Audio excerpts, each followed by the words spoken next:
कि उत्तर प्रदेश के मुख्यमंत्री रह चुके हैं और वो कहना कुछ चाहते हैं, उनके मुंह से निकलता कुछ है। अखिलेश जी के विवाद को कोई सीरियस नहीं लेता है। छोड़ो उसकी बात मत करो, बहुत बड़ा ड्रामेबाज है। कौन?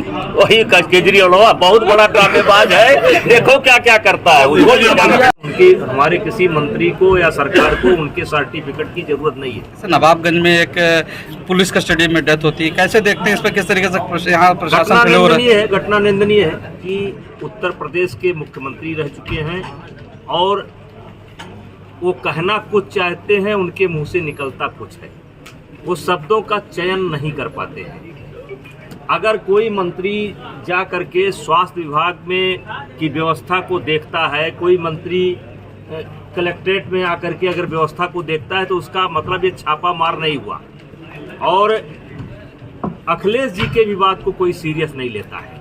ये 2-3 नेता ऐसे हुए हैं, ऐसे लग रहे हैं जैसे कोई मतलब इनको सीरियस नहीं लेता है। तो अखिलेश यादव को ये क्यों कहना पड़ा कि जो मंत्री है वो बजट विहीन मंत्री हैं, यानी बजट नहीं है, बस खाली दौड़ते हैं?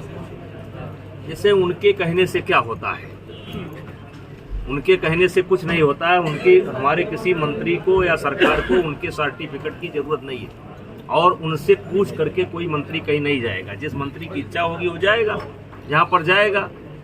सांसद जी, जिस तरीके से नवाबगंज में एक पुलिस कस्टडी में डेथ होती है, कैसे देखते हैं इस पर? किस तरीके से यहाँ प्रशासन घटना निंदनीय है। तो क्या होना चाहिए इस पर? कार्रवाई होनी चाहिए। तो अब तक परिजनों को कोई सरकारी मुआवजा भी नहीं मिला है, मुआवजा तक नहीं मिल रहा है सरकारी कोई भी। देखिए, उसमें एक जांच चल रही है और जो प्रशासन है उसका कहना है कि हार्ट अटैक से उसकी मृत्यु हुई है। परिजनों का कहना है कि पिटाई से उसकी मृत्यु हुई है। अब जांच चल रही साहब। सांसद जिस तरीके से पीएफआई के खिलाफ पूरे देश में एजेंसियों ने काम किया, गिरफ्तारी किया, सपा के सांसद हैं शफीकुर रहमान बर्क, उन्होंने कहा है कि ये मुसलमानों को आवाज़ दबाने का प्रयास किया जा रहा है। देखिए, हर मसले को मुसलमान से नहीं जोड़ना चाहिए, हर घटना को हिंदू और मुसलमान से नहीं जोड़ना चाहिए। वो पीएफआई एक देश विरोधी संगठन है और काम कर रहा है, उसको हर घटना को मुस्लिम और हिंदू के आधार पर नहीं देना। सपा के सांसद उसका समर्थन कर रहे हैं, उनका निजी विचार है। आज आपके द्वारा जिला पंचायत में मीटिंग है, किन की विषयों पे आपने मीटिंग किया, विस्तार से बताएं। आज निगरानी समिति की बैठक थी।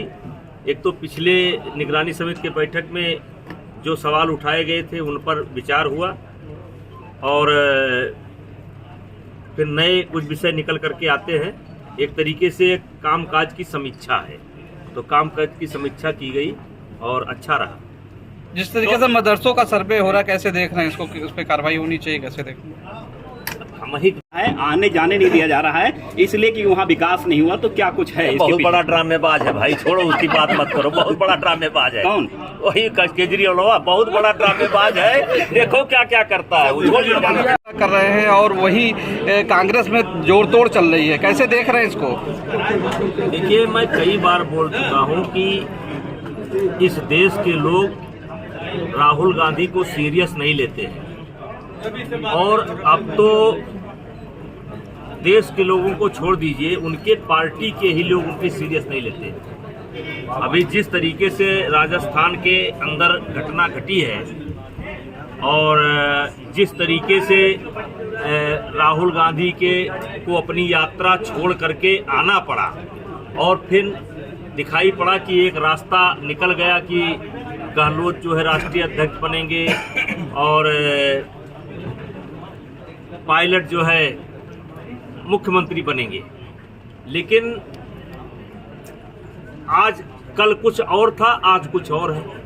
तो इससे ये लगता है कि अब राहुल गांधी को कांग्रेस के लोगों ने भी सीरियस लेना बंद कर दिया है और एक तरफ जहां वो देश जोड़ने की बात कर रहे हैं, देश जोड़ने के लिए यात्रा निकाल रहे हैं, वहीं उनकी पार्टी टूट रही है। यही हाल गोवा में हुआ, यही हाल यहाँ पर हुआ। अब देखिए आगे आगे क्या होता है। तो सांसद जी, जिस तरीके से अखिलेश यादव ने डिप्टी सीएम को कहा छापामार मंत्री और इनके छापे से कोई कार्रवाई नहीं हो रही, कैसे?